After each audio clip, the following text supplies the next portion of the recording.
So it's really great to be here today. But what I'm most excited about actually is that I've been traipsing across East and Southern Africa for the last 4 weeks, and because of PopTech and Yahoo, my wife and daughters can watch the live stream of this. So what I want to talk to you about today is about a new breed of Africans, global Africans, who have one foot firmly planted in a rich cultural history and the other in an eclectic future of a broader world. Now, this picture behind me is of me and my sister growing up in southern Sudan. My parents were missionaries, linguists, who were translating the Toposa language into the Bible.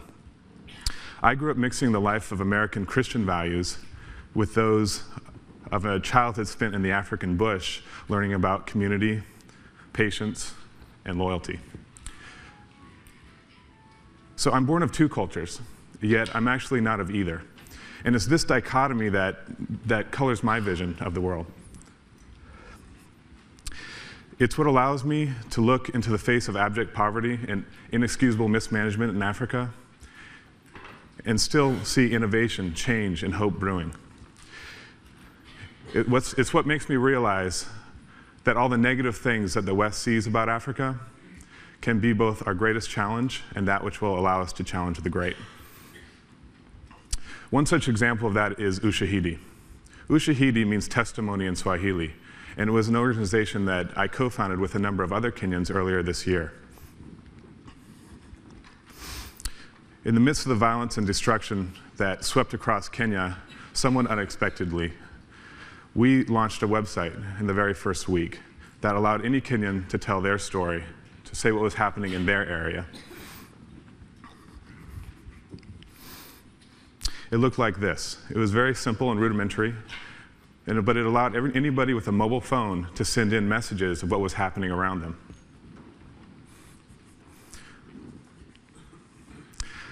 Some examples. On January 17th, protesters gathered in groups and attempted to walk into the town center. Police fired live shots and tear gas canisters to disperse them. 3 protesters were seriously injured and 1 shot dead. A 13-year-old boy was laid to rest next to his uncle's house. The burial was attended by hundreds of residents who wailed and lit up bonfires. Police battled youths who set fire to roadblocks. The police shot indiscriminately, targeting anyone on sight. 1 man was shot in the stomach as he stood in front of his house. The crisis in Kenya is now over. Yet there's still need for a platform that can be used around the world when a new emergency or disaster strikes. What we're building now is the new Ushahidi, which you see here, using our historical data. It's a free and open source platform that allows anyone in the world to deploy it instantaneously when there's a need.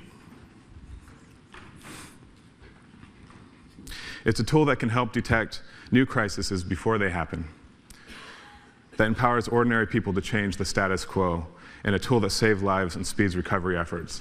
But most importantly, for me, I hope it's a tool that can be helpful for you in your time of need.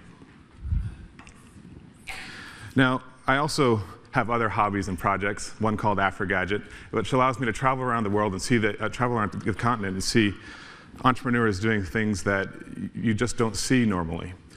Examples are of Philip Isohe, who's created this model airplane out of tin metal. Everything works, even the engine and lights. The engine itself was made from scrap metal. It's of fabricators working in the unofficial industries around Africa who use bicycle parts to create bellows. And I also, on my personal blog, get to cover entrepreneurs, innovators, change makers, and hackers from around Africa who are developing web applications, mobile phone applications that will change the world. This is Steve Mutinda. Steve Mutinda has developed, he's 24 years old and has already developed 5 mobile phone applications.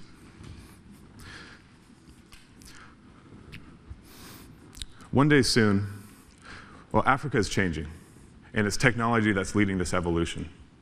One day soon, we're going to say, this is made in Africa with pride, and the world will agree with us. For now, I'd like to say, if you'd like to be involved with our project, know that we're an open source system, and we welcome any type of input from the whole community, whether it's software developers, marketers, or people that can connect us with people who might need this tool in the future. Thank you.